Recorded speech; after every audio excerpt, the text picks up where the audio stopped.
বেগম জিয়ার মৃত্যুতে শোক জানাতে গিয়ে তারেক রহমানকে জড়িয়ে ধরলেন জামায়াতের আমির ডাক্তার শফিকুর রহমান। এরপর তিনি একসাথে 5 বছরে একসাথে কাজ করার আহ্বান জানিয়েছেন, আপনি দেখেন গণমাধ্যমে। তো এর মধ্যে আমি জানতে চাচ্ছি কোনো অন্তর্নিহিত রাজনৈতিক বার্তা আছে কিনা। সাইমন পারভেজ ভাই বললেন যে বিএনপি এখনও জাতীয় সরকারের যে ধারণা সেখান থেকে বিচ্যুত হয়নি।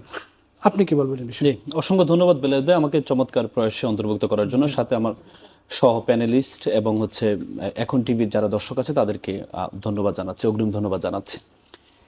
দেখেন, জাতীয় সরকারের বিষয়টা মানে খুব চমক ভাবে আসছে রিসেন্টলি তারেক রহমান সাহেবের সাথে জামাতের আমিরের যে সাক্ষাৎ, এবং রিসেন্টলি রয়টার্সে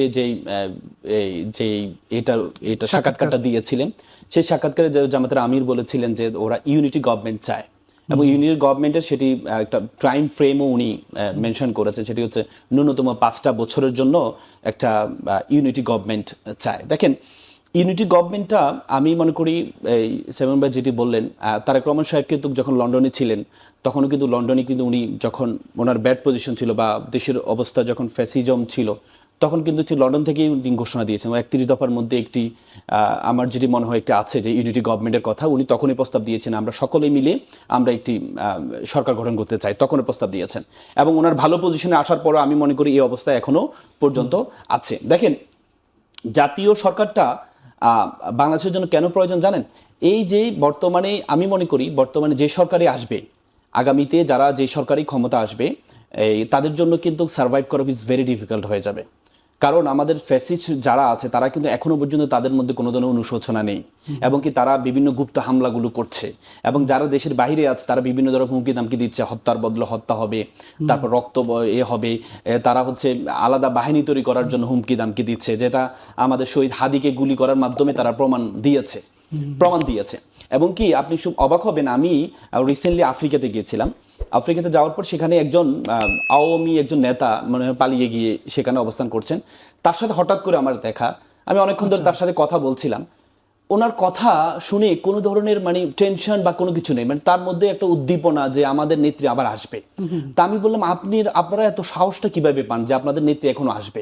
তিনি বললেন দেখেন, আমাদের একটা প্ল্যান হচ্ছে, আমাদের তো মিটিং হচ্ছে বিভিন্ন জায়গা থেকে, আমাদের মধ্যে একটা প্ল্যানটা হচ্ছে এভাবে যে আমরা আগামীতে আমাদের প্ল্যান হচ্ছে বিএনপি যখন আগামীতে ক্ষমতা আসবে, এটার জন্য তারা এক ধরনের তাদের মধ্যে একটা চিন্তা হচ্ছে বিএনপি ক্ষমতা আসবে, আর বিএনপি ক্ষমতা আসলে তাহলে তারা 3 মাসের মধ্যে তাদের মানে আমি কোট অ্যান্ড আনকোট করে বলছি তার কথা হচ্ছে যে 3 মাসের মধ্যে আমরা তখন সরকার বিরোধী আন্দোলন করব, আর সরকার বিরোধী আন্দোলন যখন করব তখন হচ্ছে বিএনপি আসবে এবং কি তারা সরকার বিরোধী আন্দোলন করে এই গভর্নমেন্টটা যখন আবার 1/11 মতো একটা গভর্নমেন্ট আসবে, এসে আবার আওয়ামী লীগকে আবার আমন্ত্রণ জানাবে তার মানে দেখেন, তার মানে আগামীতে যারা ইলেক্টেড হবে তাদের সবার জন্য কিন্তু it's very difficult to survive. কেন সার্ভাইভের ডিফিকাল্ট হয়ে দাঁড়িয়েছে? তার মানে এই যে পরাজিত যারা শক্তি আছে তারা কিন্তু এখনো পর্যন্ত ঐক্যবদ্ধ। এখন যে এস্টাবলিশমেন্ট আমরা দেখি, সেই এস্টাবলিশমেন্টও কি বিএনপির জন্য কঠিন হবে? আপনি দেখেন, এখনকার বর্তমানে আমাদের প্রশাসনে যারা আছে, আপনি কয়েকদিনের অবস্থা আপনি দেখতে পাচ্ছেন কিনা আমি জানি না, যে এই বর্তমানে প্রশাসনে যারা আছে আপনি দেখেন প্রশাসনের প্রত্যেকটা রন্দে কিন্তু প্রায় 80 থেকে 90% তাদেরই লোক। আপনি দেখেন এই আপনার এই ব্রাহ্মণবাড়িয়া এই যে নমিনেশন নিয়ে যে খেলাটা হচ্ছে গত 2-1 দিনের মধ্যে, আপনি দেখেন জামাতের একজন নেতৃত্বস্থানীয় নেতা যিনি সহকারী সেক্রেটারি জেনারেল হামিদুর রহমান আজাদ সাহেব, তিনি 2008 সালে এমপি ছিলেন, এবং কি ওনার নমিনেশনটা বাতিল করা হলো। কেন বাতিল করা হলো? বললো যে আওয়ামী লীগ আমলে ট্রাইব্যুনালে ওনার বিরুদ্ধে একটা দিয়েছিলেন আদালত অবমাননা, সেটি একটা সেটেলড বিষয়। 2018 সালে যখন ইলেকশন করার জন্য উনি নমিনেশন জমা দিয়েছিলেন, তখন ওনার বিপরীতে যে প্রার্থী ছিলেন সে প্রার্থী চ্যালেঞ্জ করেছিল, সে প্রার্থী ওনার বিরুদ্ধে চ্যালেঞ্জ করার পরে চ্যালেঞ্জটা উনি জয়ী হয়েছেন। তার মানে একটা সেটেল বিষয়। সেই সেটেল বিষয় আওয়ামী আমলকে একটা মামলা, সেই মামলায় ওনার নমিনেশনটা বাতিল করা হয়েছে। অথচ আপনি জুলাই হত্যার মামলার আসামি, আপনি যে ব্রাহ্মণবাড়িয়া দেখেছেন জুলাই হত্যার মামলা আসামি, মুন্সিগঞ্জে দেখেছেন জুলাই হত্যার মামলার আসামি, তাদের নমিনেশন বাতিল করা হয়নি। এই প্রসঙ্গে আমরা আলোচনা করব রাসেল ভাই। আমি একটু সাইমন পারভেজের কাছে একদম সরাসরি আমার প্রশ্নটা, যেটা আমাদের রাসেল ভাই যেটি বললেন যে আসলে যে কোনো সরকারি ক্ষমতায় আসুক আসলে তার জন্য টিকে থাকা কঠিন হয়ে যাবে, এই বাস্তবতায় দাঁড়িয়ে জাতীয় সরকারের যে ধারণা, আপনিও বললেন যে বিএনপি জাতীয় সরকার থেকে বিচ্যুত হয়নি এখনো, সেই ধারণায় আসলে জামাতের সম্ভাবনা কতটুকু? আমি একদম সরাসরি প্রশ্ন করতে চাই, জামাতকে নিয়ে কি জাতীয় সরকার হবে নাকি জামাতকে ছাড়া হবে এই জাতীয় সরকার? দেখুন, আপনি গুরুত্বপূর্ণ একটি প্রশ্ন করেছেন। আমরা যদি একটু উন্নত দেশগুলোর দিকে তাকাই, যাদের একটা দীর্ঘ সময় ধরে গণতান্ত্রিক পথযাত্রা রয়েছে, তারা যদিও আমরা দেখি, যদি আমেরিকায় দেখি যে ডেমোক্র্যাট এবং রিপাবলিকানদের মধ্যে, আমরা হচ্ছে ইউকেতেও একটা দীর্ঘ সময় ধরে কনজারভেটিভ এবং লেবারদের মধ্যে একটা শত্রুতা রয়েছে। শত্রুতা মানে প্রতিদ্বন্দ্বিতা রয়েছে। তো এই যে প্রতিদ্বন্দ্বিতা রয়েছে, সেইটার সাথে সাথে তাদের মধ্যে কিন্তু একটা ঐক্যমত্য রয়েছে। আচ্ছা, এই ঐক্যমত্য হচ্ছে তাদের ন্যাশনাল ইন্টারেস্টের ক্ষেত্রে। এই ঐক্যমত্য হচ্ছে যে তারা যে লিবারেল ইকোনমি ফলো করবে সেটার ক্ষেত্রে, অর্থাৎ যে মোটা দাগে যে জিনিসগুলো রয়েছে সেখানে কিন্তু একটা জাতীয় ঐক্যমত্য তৈরি হয়। না সেটা তো আমরা তো দেখতেই পাই। আমি ওই সূত্র ধরেই আমি বলবো যে বাংলাদেশ 5ই আগস্টের পরে যে পরিস্থিতিতে এসে দাঁড়িয়েছে, সেখানে আমাদের একটা জাতীয় ঐক্যমত্য দরকার। এবং যেটা আমার কাছে মনে হয় যে আপনি বিভিন্ন যে পলিটিক্যাল যে কার্যক্রম আমি একটু সেখানে খেয়াল করবেন। এই জাতীয় ঐক্যমত্য এক জিনিস, সেটা তো আমরা দেখতেই পাচ্ছি যে বিভিন্ন ইস্যুতে কিন্তু জাতীয় ঐক্যমত্য হয়। অনেক সময় আমরা দেখি, বিশেষ করে ওসমান হাদির হত্যাকাণ্ডকে ঘিরেও কিন্তু রাজনৈতিক দলগুলো একটা প্ল্যাটফর্মে এসে দাঁড়িয়েছে। এরকম নানা ঘটনা আমরা দেখেছি। যখনই 5ই আগস্টের পরে নানা ধরনের সংকট হয়েছে দেশে, বিএনপি, জামাত সহ রাজনৈতিক দলগুলো কিন্তু এক জায়গায় এসে দাঁড়িয়েছে। জাতীয় ঐক্যমত্য এক জিনিস, কিন্তু জাতীয় সরকার কিন্তু আরেকটা জিনিস। জাতীয় সরকার এবং জাতীয় ঐক্যমত্য দুটার সাথে জড়িত, একে অপরের সাথে কোরিলেটেড। জি জি। আপনি যদি জাতীয় ঐক্যমত্য না তৈরি করতে পারেন, আপনি যদি বেসিক বিষয়গুলো নিয়ে, যেটা নিয়ে দেশ পরিচালনা করবেন, সেটা নিয়ে যদি ঐক্যমত্য না থাকে, খুবই যদি আমি স্পেসিফিকভাবে বলি, আপনার যদি আওয়ামী লীগ প্রশ্নে ঐক্যমত্য না থাকে, আওয়ামী লীগ রাজনীতি কিভাবে করবে বাংলাদেশে সেটা নিয়ে ঐক্যমত্য না থাকে, তাহলে তো আপনার মধ্যে একটি সরকার একসাথে পরিচালনা করার যে ঐক্যমত্য সেটি তৈরি হবে না, তাই না? এই কারণেই হচ্ছে জাতীয় ঐক্যমত্য এবং জাতীয় সরকার, এই দুটি হচ্ছে একে আমার অপরের প্রশ্ন সাথে ছিল জামাত সেই সরকারে থাকবে। জি, আমি ওখানে আসছি। এখন বিষয়টা হচ্ছে যে আমাদের আরও 1.5 মাস রয়েছে। আমাদের রাজনীতি যে সবচাইতে যে বেসিক এলিমেন্ট নির্বাচন, সেইটির, এবং নির্বাচন পরবর্তী সময় আমরা কিন্তু বারবার বলে এসেছি বিএনপির পক্ষ থেকে যে জাতীয় সরকার হবে কি না এবং জাতীয় সরকার কিভাবে গঠিত হবে সেটা আমরা জাতীয় নির্বাচনের পরে ঠিক করব। এটার বিভিন্ন কারণ রয়েছে। কারণ আমরা নির্বাচন পর্যন্ত, আমরা নির্বাচনটা বিএনপির ব্যানার থেকেই এবং বিএনপির যে অ্যালায়েন্স, সেই অ্যালায়েন্স থেকেই আমরা জনগণের যে রায়, সেই রায়টিকে আমরা পেতে চাই। পরবর্তীতে আমরা যে প্রো ডেমোক্রেটিক পথ বলছি, সেই পথে আমাদের সাথে যারা থাকবেন সেটা জামাত ইসলামে হতে পারে, যেটা যে অন্য যে কোনো রাজনৈতিক দল হতে পারে, এটা লেফটিস্ট যে পলিটিক্যাল পার্টি রয়েছে সেটা হতে পারে, আমরা যদি ইসলামপন্থী আরও যে রাজনৈতিক দলগুলো রয়েছে সেগুলো হতে পারে। আমাদের যদি সেই প্রো ডেমোক্রেটিক ভ্যালুজের যদি এক ধরনের একই পথে যাত্রার একটা আমাদের ঐক্যমত্য তৈরি হয়, তাহলে সেটা জাতীয় সংসদের অংশ হতে পারে। কিন্তু এই পুরো বিষয়টি নির্ভর করবে আমরা কি ধরনের নির্বাচন সামনে পেতে যাচ্ছি এবং এই সামনের এই পথটুকুতে আমাদের রাজনৈতিক পথযাত্রাটা কীরকম থাকছে। জি, ধন্যবাদ আপনাকে।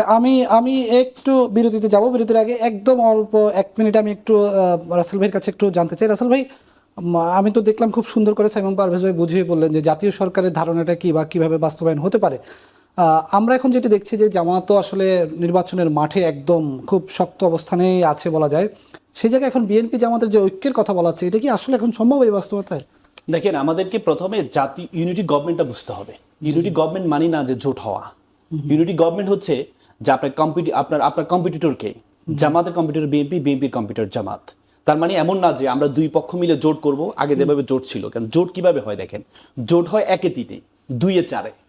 সাপোজ আগে আওয়ামী লীগ, বিএনপির চেয়ে আওয়ামী লীগের ভোটটা একটু বেশি ছিল, এই জন্য বিএনপি মনে করেছে জামাত কামাল লাগবে, তাহলে আমি একে করতে পারবো।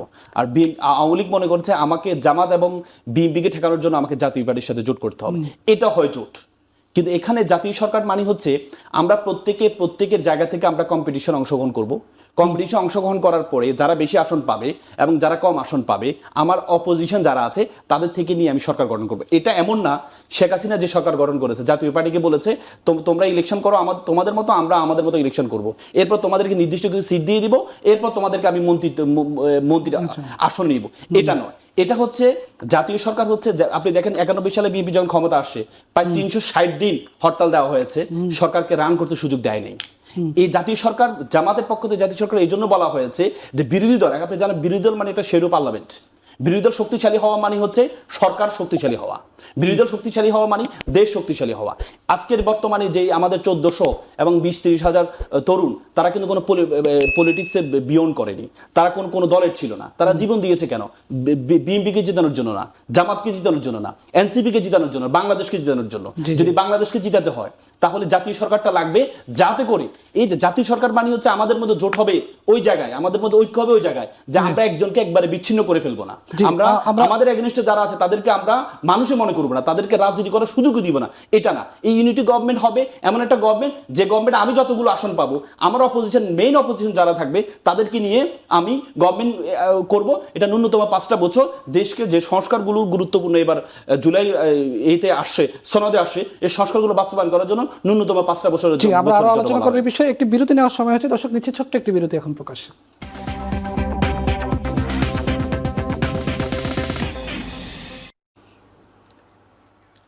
দর্শক স্বাগত আরেকবার, দেখছেন এখন প্রকাশ। এই পর্বে একটু শুরুতে মামুন রাসেল ভাই আপনার কাছে যেতে চাই। একটা আলোচনা চাওয়ার হয়েছে যে জামাত ক্ষমতায় আসলে অর্থমন্ত্রী কে হবে এবং অন্যান্য মন্ত্রণালয়ের দায়িত্ব কে নেবে, এটা আসলে এই আলোচনার সমাধান কিভাবে হবে? মানুষ আসলে জামাতকে যে ভোট দিবে, কি দেখে ভোট দিবে? জামাত কিভাবে সরকার পরিচালনা করবে? দেখেন, এই জিনিসটা প্রচার করা হচ্ছে কেন জানেন? জামাতের বাংলাদেশে বর্তমান 90% মুসলমান, এবং আপনি প্রত্যেকের মানুষকে, যারা আমাদের কিন্তু মানুষজন কিন্তু ইসলাম প্রিয় মানুষ, আপনি তাদেরকে জিজ্ঞেস করেন, তার প্রত্যেকেই মনে করে যে হুজুররা ক্ষমতা আসুক, প্রত্যেকে চায়, কিন্তু ভোট দেওয়ার সময় হুজুরদেরকে ভোট দেয় না। কেন দেয় না জানেন? কারণ তারা মনে করে হুজুরদেরকে, এই যে এতদিন পর্যন্ত তাদের মাথায় ঢুকিয়ে দেওয়া হয়েছে যে হুজুরদের ভোট দিলে এটা তো গভর্নমেন্ট চালাতে পারবে না, তাদের মাথায় ঢুকিয়ে দেওয়া হয়েছে। এই জন্য ভোটের মাঠে যখন যায় তখন তারা চিন্তা করে, আমি ভোট দিলে, হুজুরদেরকে ভোট দিলে ভোটটা আমার নষ্ট হবে, কারণ ওরা তো রাষ্ট্র চালাইতে পারবে না। কিন্তু আপনার কাছে কি মনে হয় যে বলা হচ্ছে অর্থমন্ত্রী কে হবে? বাংলাদেশের ইতিহাসে ভিন্ন অর্থ সিস্টেম পদ্ধতি চালু করেছে জামাত ইসলাম, যেখানে বাংলাদেশের গড় বাঁধা যে অর্থ ব্যবস্থা, সে অর্থ ব্যবস্থার বিপরীতে একটা ইসলামী অর্থ ব্যবস্থা কিভাবে চলতে হয়, ইসলামী ব্যাংকিং সিস্টেম কিভাবে চলতে হয়, সেটা প্রথম তৈরি করেছে জামাত ইসলাম। এবং সেটা যখন সফল হয়েছে, সেটা থিওরি গ্রহণ করেছে প্রত্যেকটা ব্যাংক, এবং শুধু বাংলাদেশ নয়, আমেরিকা পর্যন্ত এই থিওরিটা গ্রহণ করেছে। জামাত ইসলাম যে অর্থ ব্যবস্থা চালু করেছে, কোথা থেকে পেয়েছে? কারণ Quran is each and everything in the holy Quran. কারণ জামাত মনে করে তারা ক্ষমতা আসলে কোরআন হবে তাদের সংবিধান। কোরআনে কি নেই? একটা জুতাই সেলাই থেকে রাষ্ট্র পরিচালনা পর্যন্ত, each and everything mention in Quran, everything. অথচ আমরা বলি যে অর্থ ব্যবস্থা কিভাবে চালাবে, অর্থ ব্যবস্থা কিভাবে চালাবে, রাজনীতি ব্যবস্থা কিভাবে চালাবে, আমাদের মাথার মধ্যে ঢুকিয়ে দেওয়া হয়েছে ইসলামের রাজনীতি এক জিনিস, ধর্ম আরেক জিনিস। নো নো, ইসলামের প্রথম রাষ্ট্রপ্রধান ছিলেন রাসূল সাল্লাল্লাহু আলাইহি ওয়াসাল্লাম। মদিনা সনদের মধ্যে মদিনা সনদ was the first constitution of Muslim ummah. সেই কনস্টিটিউশনের প্রধান ছিল রাসূল সাল্লাল্লাহু আলাইহি ওয়াসাল্লাম, এবং সেই কনস্টিটিউশনের আলোকে সেই রাষ্ট্র ব্যবস্থার মধ্যে পৌত্তলিক ছিল, সেই রাষ্ট্রপতি খ্রিস্টান ছিল, হিন্দু ছিল। কিন্তু ভোটাররা সামনে কাকে দেখবে? অথচ প্রশ্ন করা হয় এই যে জামাত নিয়ে প্রশ্ন তুলছে, তারা হিন্দুদেরকে প্রার্থী করলো কেন? এটা কোথায় থেকে আপনি শিক্ষা গ্রহণ করবেন? আপনি রাসূল থেকে, you have to look the background of Islam. ইসলামের দিকে যেতে হবে আপনাকে, যেখানে একটা সাধারণ অর্থমন্ত্রী নিয়ে কথা বলছে, অর্থ সিস্টেম চালু করেছে। আপনি দেখেন এবার ইন্টারিম গভর্নমেন্ট, সবাই প্রশ্ন করেছে ইন্টারিম গভর্নমেন্ট, তারা তো কোনো দলীয় বিষয় না, তারা কি রাষ্ট্র চালাইতে পারবে? ইন্টারিম গভর্নমেন্ট কি করেছে? বিশ্বের বিভিন্ন জায়গায় যারা ব্রেন ড্রেনের মাধ্যমে আমাদের মেধাবীরা চলে গিয়েছে, ইন্টারিম গভর্নমেন্ট কি করেছে? সেই মেধাবীদেরকে ইনভাইট করেছে, আসো আমাদের দেশ গঠন করো। এতদিন পর্যন্ত তোমাদেরকে পলিটিক্যালি বায়াস থাকার কারণে তোমাদেরকে সম্মান দেওয়া হয়নি, বিডার চেয়ারম্যানকে নিয়ে আসা হয়েছে, আপনি ইলেকশনের প্রধানকে এনে আমাদের টেলিকমিশনের এখানে প্রধান বানানো হয়েছে। কেন বানানো হয়েছে? এভাবে বাংলাদেশের মেধাবীরা বিভিন্ন দেশে রাষ্ট্র পরিচালনায় কাজে লাগাচ্ছে, কিন্তু আমরা শুধু পলিটিক্যাল বায়াস হওয়ার কারণে, যে আমার দল না করলে তার মেধার কোনো যোগ্যতা নাই। জামাত যদি ক্ষমতা আসে, জামাত এই মেকশিওরটা করবে, এই মেধাবীদেরকে, যারা বিভিন্ন দেশে অবস্থায়, কোনো দল, সে আমার দল করতে হবে কোনো শর্ত না, সে যদি আমার দেশের সন্তান হয়, সে যদি দেশের প্রতি কমিটেড হয়, সে যদি যোগ্য হয়, সে যদি দুর্নীতিপরায়ণ না হয়, তাহলে জামাত এবার আপনি দেখেন, কিন্তু দলের বাইরে গিয়ে মন্ত্রিসভা গঠন করলে এই যে সমঝোতার জামাত যে সমঝোতার সবাইকে ইনভাইট করছে, কি বলে ইনভাইট করেছে? তুমি দুর্নীতি করবে না, এই কমিটমেন্ট দাও। তুমি দেশকে ভালোবাসবে, এই কমিটমেন্ট দাও। তুমি যদি দুর্নীতি করবে না কমিটমেন্ট দাও, দেশকে ভালোবাসা কমিটমেন্ট দাও, তাহলে তুমি আমার সমঝোতা, আমার জোটের মধ্যে অংশ হইতে পারবা। তার মানে ভবিষ্যতে জামাত যদি ক্ষমতা আসে, জামাত পুরো বিশ্ব থেকে যেখানে যেখানে আমাদের মেধাবীরা আছে, প্রত্যেকে যোগ্য, যারা কমিটেড, যারা দুর্নীতি করবে না, যারা হচ্ছে দেশকে ভালোবাসবে, তাদেরকে নিয়ে এসে একটা এত সুন্দর ওয়েলফেয়ার স্টেট যেটাকে বলে সেটি তৈরি করা জি হবে। একটু সাইমন পারভেজ ভাই